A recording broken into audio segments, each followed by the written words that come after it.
ಸ್ನೇಹಿತರೆ, ಚನ್ನಪಟ್ಟಣ ವಿಧಾನಸಭೆಯ ಉಪಚುನಾವಣೆಯ ಹೀನಾಯ ಸೋಲಿನ ನಂತರ ಜೆಡಿಎಸ್ನ ಅಸ್ತಿತ್ವಕ್ಕೆ ಒಂದು ಧಕ್ಕೆ ಬರುತ್ತಾ ಅನ್ನುವ ಪ್ರಶ್ನೆಗಳು ರಾಜ್ಯ ರಾಜಕಾರಣದಲ್ಲಿ ಹುಟ್ಕೊಂಡಿರ್ತಕ್ಕಂಥದ್ದು ನಿಜಕ್ಕೂ ಕೂಡ ಕುತೂಹಲವನ್ನ ಕೆರಳಿಸಿದೆ. ಜೆಡಿಎಸ್ನ 18 ಶಾಸಕರ ಪೈಕಿ ಸರಿಸುಮಾರು 10ಕ್ಕೂ ಹೆಚ್ಚು ಶಾಸಕರು ಜೆಡಿಎಸ್ ಅನ್ನು ತೊರೆದು ಕಾಂಗ್ರೆಸ್ ಅನ್ನು ಸೇರ್ಪಡೆ ಆಗ್ತಾರೆ ಅನ್ನುವ ಮಾತುಗಳು ರಾಜ್ಯ ರಾಜಕಾರಣದಲ್ಲಿ ಬಲವಾಗಿ ಕೇಳಿ ಬರ್ತಿರ್ತಕ್ಕಂಥ ಈ ಸಂದರ್ಭದಲ್ಲಿ ಯಾವ ಕಾರಣಕ್ಕೆ ಜೆಡಿಎಸ್ನ ಶಾಸಕರು ತಮ್ಮ ಪಕ್ಷವನ್ನ ತೊರಿತಕ್ಕಂಥ ತಯಾರಿಯನ್ನ ಮಾಡ್ಕೊಳ್ತಿದ್ದಾರೆ, ನಿಜಕ್ಕೂ ಕೂಡ ಪಕ್ಷ ಒಂದು ತೊರೆಯುವ ನಿರ್ಧಾರದಿಂದ ಇರತಕ್ಕಂಥ ಒಂದು ಪ್ರಮುಖ ಕಾರಣಗಳೇನು ಅನ್ನೋದನ್ನ ಒಂದ್ಸರಿ ನೋಡೋದಾದ್ರೆ, ಜೆಡಿಎಸ್ನ 18 ಶಾಸಕರ ಪೈಕಿ ಕೆಲವೊಂದು ಶಾಸಕರಿಗೆ ಜೆಡಿಎಸ್ನ ನಾಯಕರು ಬಿಜೆಪಿಯೊಂದಿಗೆ ಮೈತ್ರಿಯನ್ನ ಮಾಡ್ಕೊಂಡಿರ್ತಕ್ಕಂಥದ್ದು ಒಂದು ರೀತಿಯ ಇರುಸುಮುರುಸನ್ನ ತಂದಿದ್ರೆ, ಆ ಕಾರಣಕ್ಕೆ ತಮ್ಮ ಭವಿಷ್ಯದ ದೃಷ್ಟಿಯಿಂದ ಪಕ್ಷವನ್ನು ತೊರೆದು ಕಾಂಗ್ರೆಸ್ ಅನ್ನು ಸೇರ್ಪಡೆ ಆಗ್ತಕ್ಕಂಥ ತಯಾರಿಯನ್ನ ಮಾಡ್ಕೊಳ್ತಾ ಇದ್ರೆ, ಇನ್ನೊಂದು ಕಡೆ ಕೆಲವೊಬ್ಬ ಶಾಸಕರಿಗೆ ಜೆಡಿಎಸ್ ನಲ್ಲಿ ಅಧಿಕಾರ ಸಿಗದೇ ಇರೋ ಕಾರಣಕ್ಕೆ ಅಸಮಾಧಾನಗೊಂಡು ಇದೀಗ ಜೆಡಿಎಸ್ ಅನ್ನ ತೊರೆತಕ್ಕಂಥ ಒಂದು ನಿರ್ಧಾರಕ್ಕೆ ಬಂದಿದ್ದಾರೆ ಅನ್ನುವ ಒಂದು ಸ್ಪಷ್ಟ ಮಾಹಿತಿಗಳು ಕೂಡ ಕೇಳಿ ಬರ್ತಾ ಇದಾವೆ. ಇನ್ನೊಂದು ಕಡೆ ಕಾಂಗ್ರೆಸ್ ಕೂಡ ತನಗೆ ಎಲ್ಲಾ ರೀತಿಯಲ್ಲೂ ಪ್ರತಿಸ್ಪರ್ಧಿಯಾಗಿರ್ತಕ್ಕಂಥ ಜೆಡಿಎಸ್ ಅನ್ನ ನಿರ್ನಾಮ ಮಾಡಬೇಕು ಅನ್ನುವ ಒಂದು ತೀರ್ಮಾನಕ್ಕೆ ಬಂದಿದ್ದು, ಅಲ್ಪಸಂಖ್ಯಾತ ಮತಗಳ ಕ್ರೋಢೀಕರಣಕ್ಕೋಸ್ಕರವಾಗಿ ಜೆಡಿಎಸ್ ರಾಜ್ಯದಲ್ಲಿ ಇಲ್ಲದೆ ಹೋದ್ರೆ ಅದರ ಲಾಭ ನೇರವಾಗಿ ಕಾಂಗ್ರೆಸ್ಗೆ ಆಗುತ್ತೆ ಅನ್ನುವ ಲೆಕ್ಕಾಚಾರ ಕಾಂಗ್ರೆಸ್ ನಾಯಕರದಾಗಿದೆ.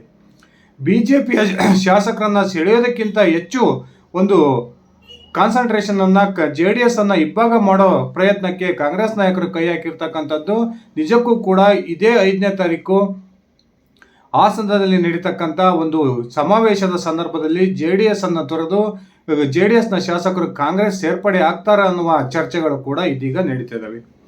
ಬನ್ನಿ ಸ್ನೇಹಿತರೆ, ಹಾಗಾದ್ರೆ ಜೆಡಿಎಸ್ನ ಯಾವ್ಯಾವ ಶಾಸಕರು ಯಾವ ಕಾರಣಕ್ಕೆ ಪಕ್ಷವನ್ನ ತೊರೆಯೋ ಸಿದ್ಧತೆಯಲ್ಲಿದ್ದಾರೆ, ನಿಜಕ್ಕೂ ಕೂಡ ಇದೇ ಡಿಸೆಂಬರ್ 5ರಂದು ಜೆಡಿಎಸ್ಗೆ ಬಹುದೊಡ್ಡ ಆಘಾತ ಎದುರಾಗುತ್ತಾ ಅನ್ನೋದನ್ನ ಒಂದ್ಸರಿ ನೋಡ್ಕೊಂಡು ಬರೋಣ. ಅದಕ್ಕಿಂತ ಮುಂಚೆ ನೀವಿನ್ನು ನನ್ನ ಇಟ್ಗೆ ಹೇಮಂತ್ ಯೂಟ್ಯೂಬ್ ಚಾನಲ್ಗೆ ಸಬ್ಸ್ಕ್ರೈಬ್ ಮಾಡ್ಕೊಂಡಿಲ್ಲ ಅಂದರೆ ದಯವಿಟ್ಟು ಸಬ್ಸ್ಕ್ರೈಬ್ ಮಾಡಿಕೊಂಡು ಬೆಲ್ ಬಟನ್ನ ಕ್ಲಿಕ್ ಮಾಡಿ. ನಾನು ಕೊಡ್ತಕ್ಕಂಥ ಮಾಹಿತಿ ನಿಮ್ಗೆ ಇಷ್ಟ ಆಗಿದ್ರೆ ಈ ವಿಡಿಯೋಗೆ ಲೈಕ್ ಮಾಡಿ, ಶೇರ್ ಮಾಡಿ, ಕಮೆಂಟ್ ಮಾಡಿ. ಸ್ನೇಹಿತರೆ, ಕಳೆದ ವಿಧಾನಸಭಾ ಚುನಾವಣೆಯ ಸಂದರ್ಭದಲ್ಲಿ 19 ಶಾಸಕರ ಬಲದೊಂದಿಗೆ ಒಂದು ಗೆಲುವನ್ನು ಕಂಡಿದ್ದಂತಹ ಜೆಡಿಎಸ್ಗೆ ಕುಮಾರಸ್ವಾಮಿ ಅವರ ರಾಜೀನಾಮೆಯಿಂದಾಗಿ ಚನ್ನಪಟ್ಟಣದ ಒಂದು ಕ್ಷೇತ್ರವನ್ನು ಈಗಾಗಲೇ ಕಳ್ಕೊಂಡಿದೆ. ಉಪಚುನಾವಣೆಯಲ್ಲಿ ತಮ್ಮ ಪುತ್ರನನ್ನೇ ಕಣಕ್ಕಿಳಿಸಿದ್ರು ಕೂಡ ಅದರಲ್ಲಿ ಯಶಸ್ಸನ್ನು ಪಡೆಯೋದ್ರಲ್ಲಿ ಕುಮಾರಸ್ವಾಮಿ ವಿಫಲರಾಗಿದ್ದು, ಇದೀಗ ಜೆಡಿಎಸ್ ಶಾಸಕರ ಸಂಖ್ಯೆ 18ಕ್ಕೆ ಕುಸಿತಿರ್ತಕ್ಕಂಥದ್ದು ಜೆಡಿಎಸ್ಗೆ ಒಂದು ರೀತಿಯ ಆತಂಕವನ್ನು ತಂದೊಡ್ಡಿದೆ. ಈ 18 ಶಾಸಕರ ಪೈಕಿ ಕೆಲವೊಂದು ಶಾಸಕರು ಈಗಾಗಲೇ ಪಕ್ಷವನ್ನು ತೊರೆದು ಕಾಂಗ್ರೆಸ್ ಸೇರ್ಪಡೆ ಆಗ್ತಕ್ಕಂಥ ತೀರ್ಮಾನಕ್ಕೂ ಕೂಡ ಬಂದಿದ್ದಾರೆ ಎನ್ನುವ ಮಾತುಗಳು ಕೇಳಿ ಬರ್ತಾ ಇದ್ದು, ಈ ಶಾಸಕರ ಕಾಂಗ್ರೆಸ್ ಸೇರ್ಪಡೆ ಹಿಂದೆ ಒಬ್ಬೊಬ್ಬ ಶಾಸಕರಿಗೂ ಕೂಡ ಒಂದೊಂದು ವಿಭಿನ್ನವಾದ ಕಾರಣಗಳಿದಾವೆ ಎನ್ನುವ ಮಾತುಗಳು ಕೂಡ ಕೇಳಿ ಬರ್ತಾ ಇದ್ದಾವೆ. ಈಗಾಗಲೇ ಕಾಂಗ್ರೆಸ್ನ ನಾಯಕರು ಕೂಡ ಜೆಡಿಎಸ್ ಅನ್ನ ಇಬ್ಬಾಗ ಮಾಡ್ತಕ್ಕಂಥ ಪ್ರಯತ್ನಕ್ಕೆ ಕೈ ಹಾಕಿದ್ದು, ಉಪಚುನಾವಣೆಯ ಫಲಿತಾಂಶದ ನಂತರ ಚನ್ನಪಟ್ಟಣದ ನೂತನ ಶಾಸಕ CP ಯೋಗೇಶ್ವರ್ ಕೂಡ ನನಗೆ ಕಾಂಗ್ರೆಸ್ ನಾಯಕರು ಒಪ್ಪಿಗೆಯನ್ನು ಕೊಟ್ಟಿದ್ದೆ ಆದರೆ ಕೇವಲ 1 ತಿಂಗಳಲ್ಲಿ ನಾನು ಜೆಡಿಎಸ್ ಅನ್ನ ಇಬ್ಬಾಗ ಮಾಡ್ತೀನಿ ಅನ್ನುವ ಒಂದು ಸ್ಫೋಟಕ ಹೇಳಿಕೆಯನ್ನು ಕೊಟ್ಟಿದ್ದನ್ನು ನಾವೆಲ್ಲ ಗಮನಿಸಿದ್ವಿ. ಈ ಕೆಲವು ಶಾಸಕರು ಬಿಜೆಪಿಯೊಂದಿಗೆ ಜೆಡಿಎಸ್ ಮೈತ್ರಿ ಮಾಡಿಕೊಂಡಿರೋ ಕಾರಣಕ್ಕೆ ತಮ್ಮ ಕ್ಷೇತ್ರದಲ್ಲಿ ಅಹಿಂದ ಮತಗಳು ಹಾಗೂ ಅಲ್ಪಸಂಖ್ಯಾತ ಮತಗಳು ಮುಂದಿನ ಚುನಾವಣೆಯಲ್ಲಿ ಕೈತಪ್ಪಬಹುದು ಅನ್ನುವ ಆತಂಕದಿಂದ ಇದೀಗ ಕಾಂಗ್ರೆಸ್ ಸೇರ್ಪಡೆಯ ಮನಸ್ಸನ್ನ ಮಾಡಿದ್ರೆ, ಇನ್ನು ಕೆಲವು ಶಾಸಕರು ತಮ್ಮ ಭವಿಷ್ಯದ ದೃಷ್ಟಿಯಿಂದ ಹಾಗೂ ಜೆಡಿಎಸ್ ನಲ್ಲಿ ಅಧಿಕಾರ ಸಿಗದೆ ಹೋಗಿರೋ ಕಾರಣಕ್ಕೆ ಒಂದು ಪಕ್ಷವನ್ನು ತೊರೆತಕ್ಕಂಥ ಒಂದು ಪ್ರಯತ್ನಕ್ಕೆ ಕೈ ಹಾಕಿದ್ದಾರೆ ಎನ್ನುವ ಮಾತುಗಳು ಕೇಳಿ ಬರ್ತವೆ. ಇದೀಗ ಕಾಂಗ್ರೆಸ್ ನಾಯಕರು ಕೂಡ ಜೆಡಿಎಸ್ನ 8 ಪ್ರಮುಖ ಶಾಸಕರ ಮೇಲೆ ಕಣ್ಣಿಟ್ಟಿದ್ದು, ಈ 8 ಶಾಸಕರನ್ನ ಕಾಂಗ್ರೆಸ್ ಸೇರ್ಪಡೆ ಮಾಡ್ಕೊಳ್ತಕ್ಕಂಥ ಒಂದು ನಿಟ್ಟಿನಲ್ಲಿ ಪ್ರಯತ್ನವನ್ನ ಮಾಡ್ತಾ ಇದ್ದಾರೆ ಅನ್ನುವ ಮಾತುಗಳು ಕೇಳಿ ಬರ್ತಾ ಇದ್ದಾವೆ. ಈ 8 ಶಾಸಕರ ಪೈಕಿ ಅತ್ಯಂತ ಪ್ರಮುಖವಾದಂತಹದ್ದು ಹಳೆ ಮೈಸೂರು ಭಾಗದ ಜೆಡಿಎಸ್ನ ಪ್ರಬಲ ನಾಯಕರಾಗಿರ್ತಕ್ಕಂಥ ಒಕ್ಕಲಿಗ ಸಮುದಾಯದ GT ದೇವೇಗೌಡರು.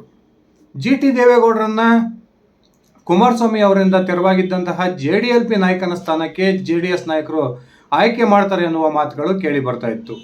ಆದರೆ ಏಕಾಏಕಿ ಚಿಕ್ಕನಾಯಕನಹಳ್ಳಿಯ ಶಾಸಕ CB ಸುರೇಶ್ ಬಾಬು ಅವರನ್ನ ಯಾವಾಗ JDLP ನಾಯಕನನ್ನಾಗಿ ಕುಮಾರಸ್ವಾಮಿ ಅವರು ಆಯ್ಕೆ ಮಾಡಿದ್ರೋ, ಅದಾದ ನಂತರ ಪಕ್ಷದ ಚಟುವಟಿಕೆಗಳಿಂದ ಸಂಪೂರ್ಣವಾಗಿ ಅಂತರವನ್ನು ಕಾಯ್ದುಕೊಂಡಿರ್ತಕ್ಕಂಥ GT ದೇವೇಗೌಡರು ಈಗಾಗಲೇ ಕಾಂಗ್ರೆಸ್ನ ನಾಯಕರೊಂದಿಗೆ ನಿರಂತರ ಸಂಪರ್ಕದಲ್ಲಿದ್ದಾರೆ. ತಮ್ಮ ಪುತ್ರ ಹುಣಸೂರಿನ ಶಾಸಕ GT ಹರೀಶ್ ಗೌಡ ಅವರೊಂದಿಗೆ ಇನ್ನೇನು ಕೆಲವೇ ದಿನಗಳಲ್ಲಿ ಕಾಂಗ್ರೆಸ್ ಅನ್ನ ಸೇರ್ಪಡೆ ಆಗ್ತಾರೆ ಅನ್ನುವ ಮಾತುಗಳು ಕೇಳಿ ಬರ್ತಾ ಇದ್ದಾವೆ. ಈಗಾಗಲೇ ಉಪಚುನಾವಣೆಯ ಒಂದು ಪ್ರಚಾರದಿಂದನೂ ಕೂಡ ಜಿ ಟಿ ದೇವೇಗೌಡರು ದೂರ ಇದ್ದುದನ್ನು ನಾವು ನೋಡಿದ್ದೀವಿ.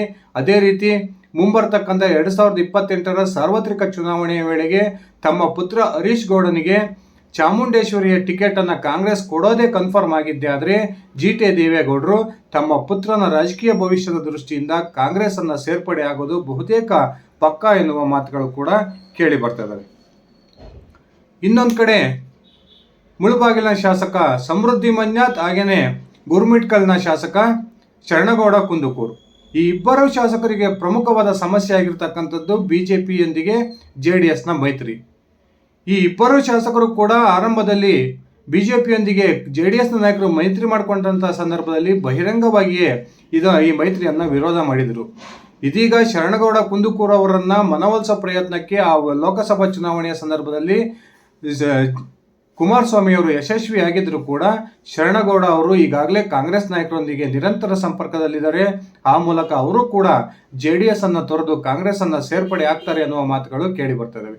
ಇನ್ನೊಂದು ಕಡೆ ಮುಳಬಾಗಿಲಿನ ಶಾಸಕ ಸಮೃದ್ಧಿ ಮಂಜಾತ್ ಕೂಡ ಮೊನ್ನೆ ತಾನೇ JDS ಅನ್ನ ಮುಗಿಸೋ ಪ್ರಯತ್ನಕ್ಕೆ ಯಾರಾದರೂ ಕೈ ಹಾಕಿದ್ದೆ ಆದರೆ ನಾವು ನಮ್ಮದೇ ಒಂದು ದಾರಿಯನ್ನು ನೋಡ್ಕೊಳ್ಬೇಕಾಗುತ್ತೆ ಅನ್ನುವ ಬಹಿರಂಗ ಹೇಳಿಕೆಯನ್ನು ಕೊಟ್ಟಿದ್ದು, ಈಗಾಗಲೇ ಅವರು ಕೂಡ ಕಾಂಗ್ರೆಸ್ನ ಶಾಸಕರೊಂದಿಗೆ ಸಂಪರ್ಕದಲ್ಲಿದ್ದಾರೆ ಎನ್ನುವ ಮಾತುಗಳು ಕೂಡ ಕೇಳಿ ಬರ್ತದವೆ.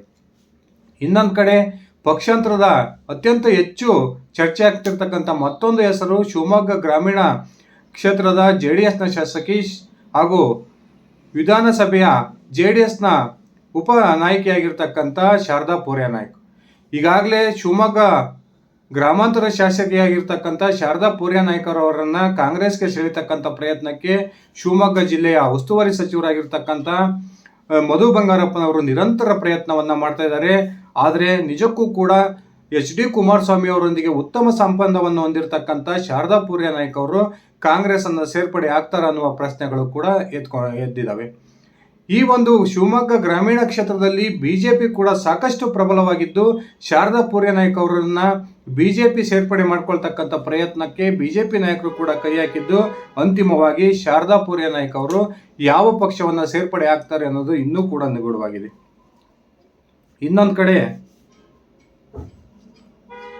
ಮತ್ತೊಬ್ಬ JDSನ ಶಾಸಕರಾಗಿರ್ತಕ್ಕಂಥ ಶಾಸಕಿ ಕರಿಯಮ್ಮ ನಾಯ್ಕ್, ದೇವದುರ್ಗದ ಕರಿಯಮ್ಮ ನಾಯ್ಕ್, ಇವರು ಕೂಡ JDSನಿಂದ ಆಯ್ಕೆಯಾಗಿದ್ದರು. ಮೊದಲೇ ತಾವು ಶಾಸಕಿಯಾಗಿದ್ದಂತಹ ಸಂದರ್ಭದಿಂದಲೂ ಕೂಡ JDSನ ನಾಯಕರ ವಿರುದ್ಧ ಒಂದು ರೀತಿಯ ಮುನಿಸನ್ನು ತೋರಿಸ್ತಾನೆ ಬಂದಿದ್ದಾರೆ. ಬಹುತೇಕ ಈಗ ಕರಿಯಮ್ಮ ನಾಯ್ಕ್ ಅವರನ್ನ ಕಾಂಗ್ರೆಸ್ ನಾಯಕರು ಸಂಪರ್ಕ ಮಾಡಿದ್ದಾರೆ. ಅವರು ತಮ್ಮ ಭವಿಷ್ಯದ ದೃಷ್ಟಿಯಿಂದ ಕಾಂಗ್ರೆಸ್ ಅನ್ನ ಸೇರ್ಪಡೆ ಆಗ್ತಾರೆ ಎನ್ನುವ ಮಾತುಗಳು ಕೂಡ ಕೇಳಿ ಬರ್ತದವೆ. ಇನ್ನು ನೇಮಿರಾಜ್ ನಾಯ್ಕ್, ಅಗ್ರಿಬೊಮ್ಮೇನಹಳ್ಳಿಯ ಮಾಜಿ ಬಿಜೆಪಿಯ ಶಾಸಕ, ಹಾಲಿ JDSನ ಶಾಸಕರಾಗಿರ್ತಕ್ಕಂಥ ನೇಮಿರಾಜ್ ನಾಯ್ಕರವರು ಕೂಡ ತಮ್ಮ ಮುಂದಿನ ರಾಜಕೀಯ ಭವಿಷ್ಯದ ದೃಷ್ಟಿಯಿಂದ ಬಿಜೆಪಿ ಅಥವಾ ಕಾಂಗ್ರೆಸ್ ಅನ್ನ ಸೇರ್ಪಡೆ ಆಗ್ಬೋದು ಅನ್ನುವ ಮಾತುಗಳು ಕೂಡ ಕೇಳಿ ಬರ್ತಾ ಇದ್ದಾವೆ. ಕಳೆದ ವಿಧಾನಸಭಾ ಚುನಾವಣೆಯಲ್ಲಿ ಬಿಜೆಪಿಯ ಟಿಕೆಟ್ ಆಕಾಂಕ್ಷಿಯಾಗಿದ್ದಂತಹ ನೇಮಿರಾಜ್ ನಾಯ್ಕರವರಿಗೆ ಬಿಜೆಪಿ ಟಿಕೆಟ್ ಅನ್ನು ನಿರಾಕರಿಸಿತ್ತು. ಅದಾದ ನಂತರ JDS ಅವರಿಗೆ ಟಿಕೆಟ್ ಅನ್ನು ಕೊಡೋದ್ರ ಮೂಲಕ ಅವರು ಶಾಸಕರಾಗಿ ಆಯ್ಕೆಯಾಗಿದ್ದರು.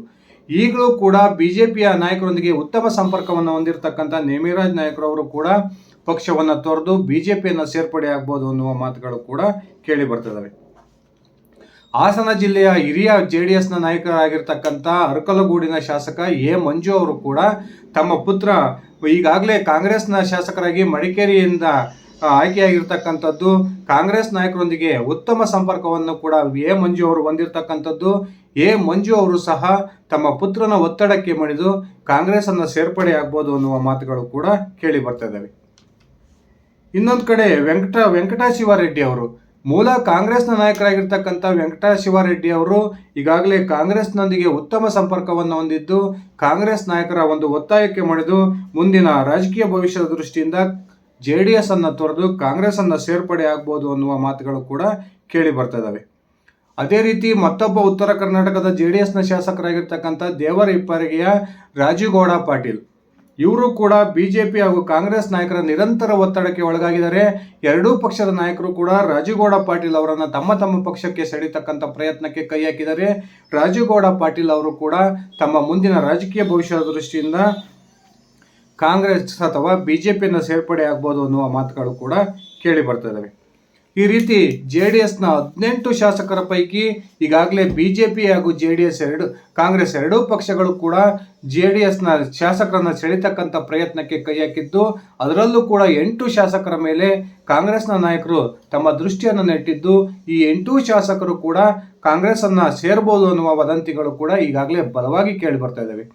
ಇದೇ ತಿಂಗಳ 5ನೇ ತಾರೀಕು ಹಾಸನದಲ್ಲಿ ನಡೀತಕ್ಕಂಥ ಕಾಂಗ್ರೆಸ್ ಸಮಾವೇಶದಲ್ಲಿಯೇ ಈ ಶಾಸಕರು ಕಾಂಗ್ರೆಸ್ ಅನ್ನ ಸೇರ್ಪಡೆ ಆಗ್ತಾರ ಅನ್ನುವ ಮಾತುಗಳು ಕೂಡ ಕೇಳಿ ಬರ್ತಾ ಇದ್ದಾವೆ. ಸ್ನೇಹಿತರೆ, ನಿಮ್ಮ ಅಭಿಪ್ರಾಯದ ಪ್ರಕಾರ ಶೀಘ್ರದಲ್ಲಿಯೇ ನಿಜಕ್ಕೂ ಕೂಡ JDS ಇಬ್ಬಾಗ ಆಗುತ್ತಾ? ಆ ಮೂಲಕ ಕರ್ನಾಟಕದ ಪ್ರಾದೇಶಿಕ ಪಕ್ಷವೊಂದರ ಅಂತ್ಯ ಉಂಟಾಗುತ್ತಾ? ದಯವಿಟ್ಟು ಕಮೆಂಟ್ ಮಾಡಿ. ಇದಿಷ್ಟಾಗಿತ್ತು ನನ್ನ ಇವತ್ತಿನ ಈ ವಿಡಿಯೋ. ನಾನು ಕೊಟ್ಟಿರ್ತಕ್ಕಂಥ ಮಾಹಿತಿ ನಿಮ್ಗೆ ಇಷ್ಟ ಆಗಿದ್ರೆ ಈ ವಿಡಿಯೋಗೆ ಲೈಕ್ ಮಾಡಿ, ಶೇರ್ ಮಾಡಿ, ಕಮೆಂಟ್ ಮಾಡಿ.